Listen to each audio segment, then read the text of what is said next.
O assunto hoje é sobre a besta que emerge da terra. Vamos ler o texto que fala desse poder, em Apocalipse, no capítulo 13, versículos 11 a 15, que diz: Vi ainda outra besta emergir da terra. Possuía 2 chifres, parecendo cordeiro, mas falava como dragão. Exerce toda a autoridade da primeira besta na sua presença. Faz com que a terra e os seus habitantes adorem a primeira besta, cuja ferida mortal fora curada. Também opera grandes sinais, de maneira que até fogo do céu faz descer a terra diante dos homens.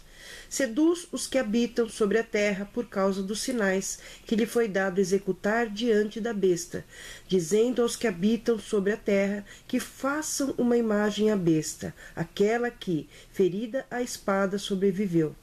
E lhe foi dado comunicar fôlego à imagem da besta, para que não só a imagem falasse, como ainda fizesse morrer quantos não adorassem a imagem da besta. Vamos aqui hoje identificar por que é dito que os Estados Unidos da América fazem parte desta profecia. O porquê desta nação representar este poder que emerge da terra. Nós não podemos negar o que essa nação fez e ainda faz em favor do Evangelho. Nós todos somos gratos a Deus pelos recursos em geral que ela tem fornecido para a pregação da mensagem. Mas profeticamente, esse país exercerá um papel determinante em favor do dragão e seus seguidores. Vamos então analisar o texto que foi lido e nós encontraremos aí 7 características que nos permitem identificar os Estados Unidos da América como sendo esta segunda besta, esse segundo poder. Algumas dessas características estão bem claras e outras nem tanto, mas são as seguintes. Primeiro, como nós lemos aí no verso 11, ela parece-se com um cordeiro. O que é o cordeiro? É um carneiro jovem. E realmente juventude é a característica da nação americana, a partir do momento em que ela começa a emergir, conforme a profecia.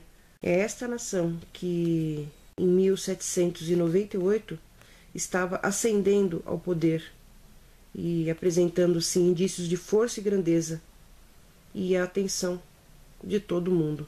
O livro O Grande Conflito, a página 439, diz: a aplicação do símbolo não admite dúvidas. Uma nação, e apenas uma, satisfaz as especificações desta profecia.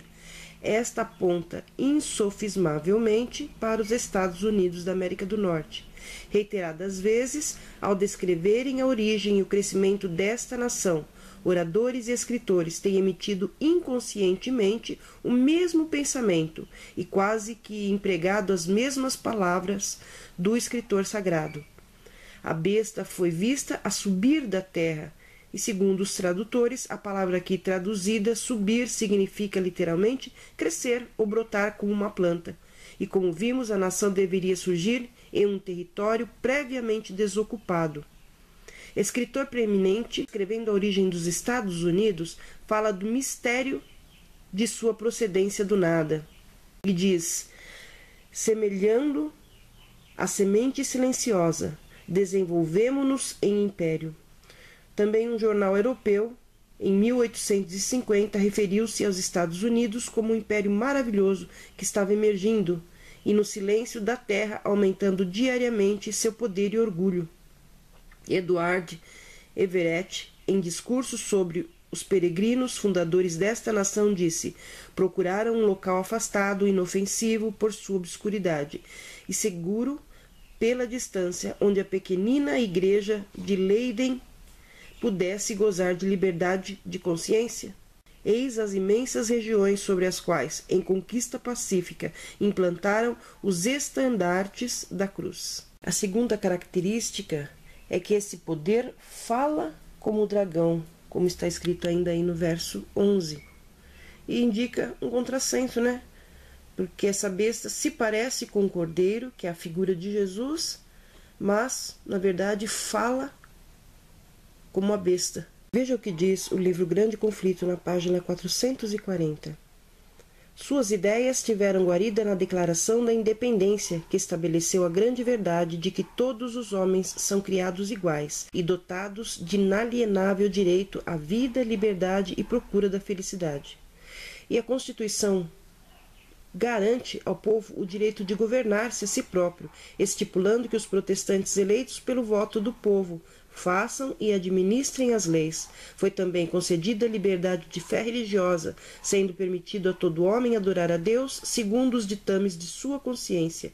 Republicanismo e protestantismo tornaram-se os princípios fundamentais da nação. Estes princípios são o segredo de seu poder e prosperidade. Os oprimidos e conculcados de toda a cristandade têm se volvido para esta terra com interesse e esperança.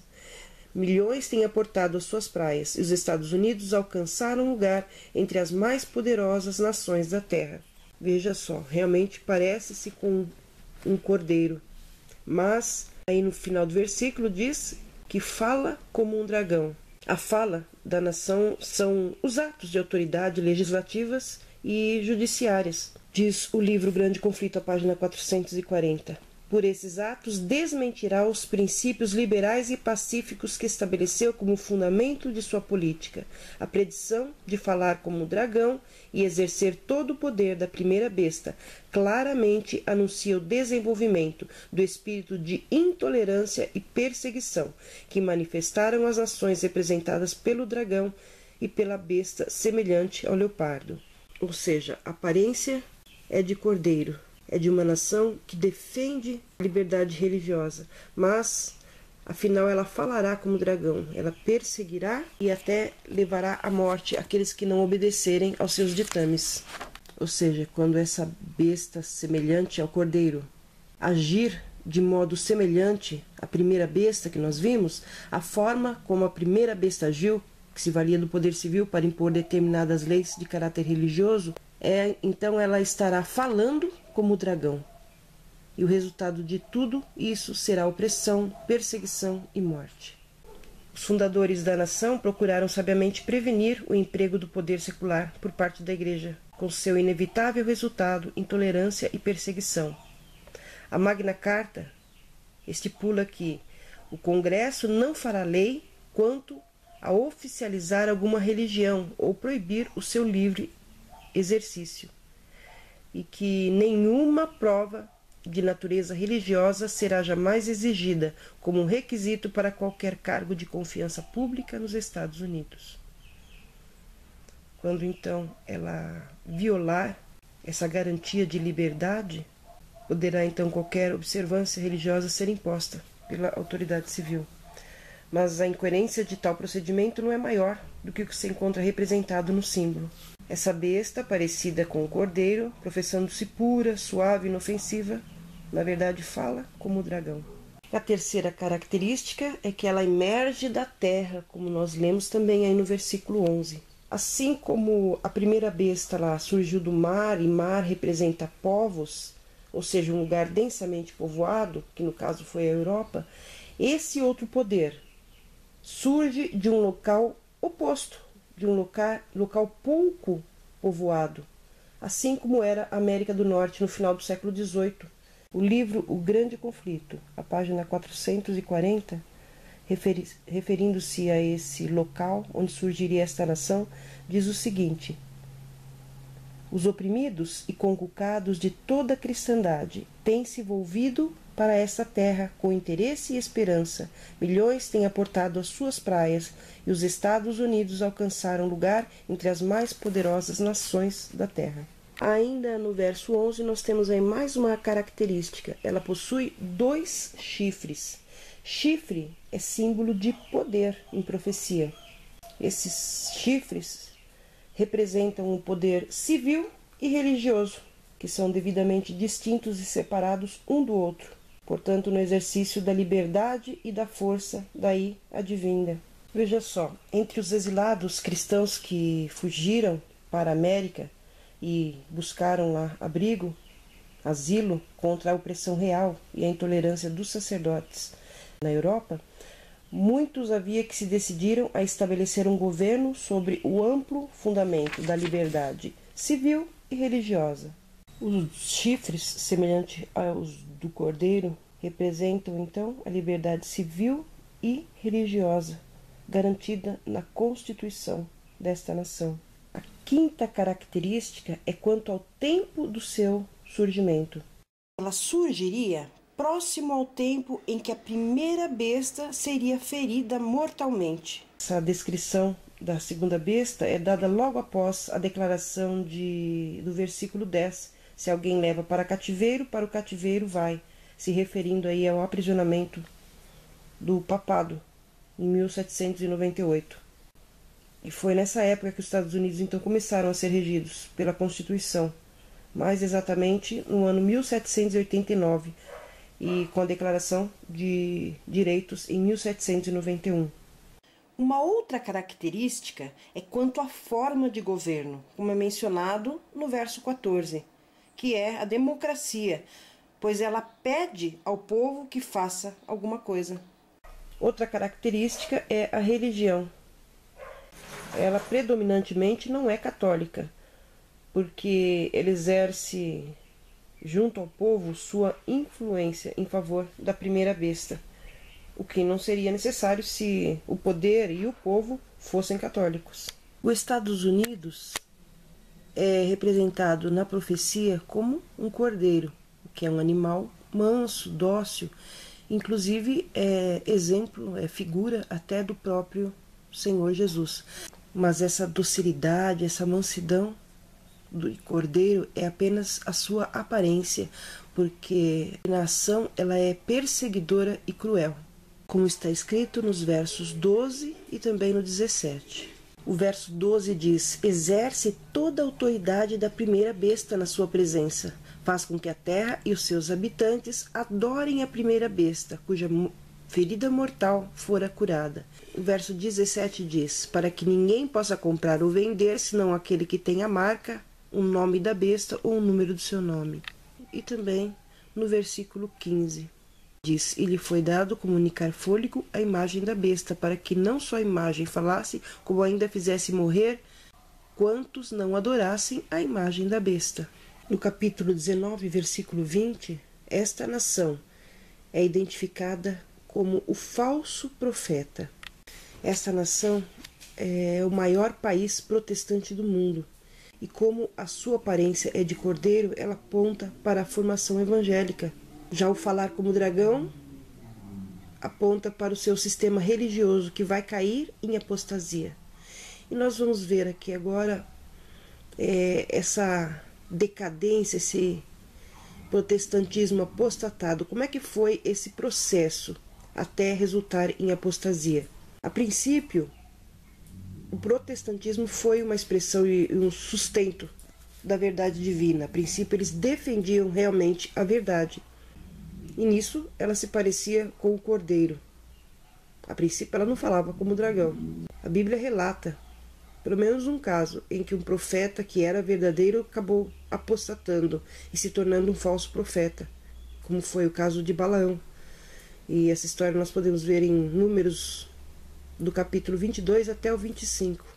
A reforma protestante que ocorreu no século XVI na Europa, apesar de ter algo político no meio, foi, acima de tudo, um movimento de retorno à Bíblia e à Bíblia só. Essa era a norma exclusiva de um cristão viver. Só que esse retorno à Bíblia durou apenas no período em que viviam os reformadores. Logo em seguida foram estabelecidas igrejas diferentes. A Bíblia, como a palavra de Deus, que é infalível, foi substituída pela infalibilidade da igreja, dominante na época, que era o catolicismo. E isso resultou em um bloqueio no processo de conhecimento da vontade de Deus e fez com que surgissem novos movimentos religiosos para se acomodarem então às suas novas ideias. Surgiu então o racionalismo, onde tudo deveria ser aceito à luz da razão. As pessoas tinham liberdade agora para examinar pessoalmente as escrituras. Em seguida surgiu também o liberalismo, depois o deísmo de Voltaire, que foi muito difundido no século XIX. O que é o deísmo? É a crença de que Deus é o Criador, mas ele não intervém na vida dos seres humanos nem nas leis do universo. Inclusive, um defensor do reformismo, a princípio ele era deísta também, aí depois ele se dedicou ao estudo das profecias e acabou por liderar um reavivamento espiritual que sacudiu os Estados Unidos.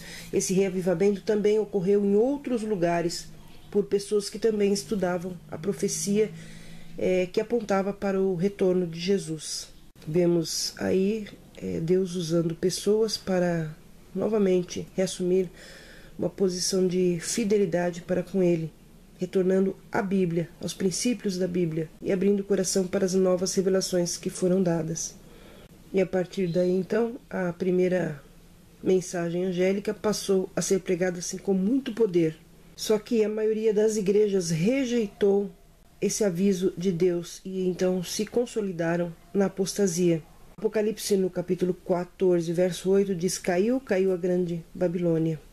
Essa mensagem foi proclamada primeiramente no verão de 1844 e se referia a princípio às igrejas dos Estados Unidos, porque elas estavam rejeitando aquela advertência de juízo e a decadência dessas igrejas passou então a ser ainda mais rápida. Essa segunda mensagem angélica não alcançou seu cumprimento completamente em 1844. As igrejas continuam em queda moral. Esse declínio vai culminar quando a igreja se unir com o mundo. Nós estamos caminhando para esse ponto. Aquelas ideias de racionalismo, de ideologia foram aos poucos abandonadas, mas infelizmente deram lugar a outros conceitos como o existencialismo e o humanismo. Em 1859, com a publicação do livro A Origem das Espécies, de Charles Darwin, a teoria então do evolucionismo passou a se propagar rapidamente pelo mundo e foi por este aceita. Hoje o protestantismo adota esse conceito de Darwin como uma adaptaçãozinha para o relato bíblico da criação. Mais um conceito que surgiu também foi o pós-modernismo. E assim, as igrejas estão cada vez mais decadentes, mais coligadas com o mundo. Esse declínio vai terminar por comunicar, como diz a Bíblia, fôlego à imagem da primeira besta. Ou seja, assim que ela agir de maneira semelhante à forma como a primeira besta agiu, ou seja, valendo-se do poder civil para impor determinadas leis de caráter religioso. Aí então ela vai estar falando como o dragão. E o resultado disso será a opressão e a perseguição e morte, como foi no passado. O grande conflito, na página 579, diz: essa profecia de Apocalipse 13, 11 a 16 se cumprirá quando aquela nação, se referindo aos Estados Unidos, impuser a observância do domingo, que Roma alega ser um reconhecimento especial de sua supremacia. Vimos então aí dois poderes usados por Satanás para atingir seus objetivos. A primeira besta, que surgiu do mar, referindo-se ao poder papal, e a segunda besta, referindo-se ao poder dos Estados Unidos da América. Mas Satanás fará uso também de um terceiro poder. A união desses três poderes caminhará então para o fim da história da humanidade. Mas esse é assunto para o nosso próximo estudo.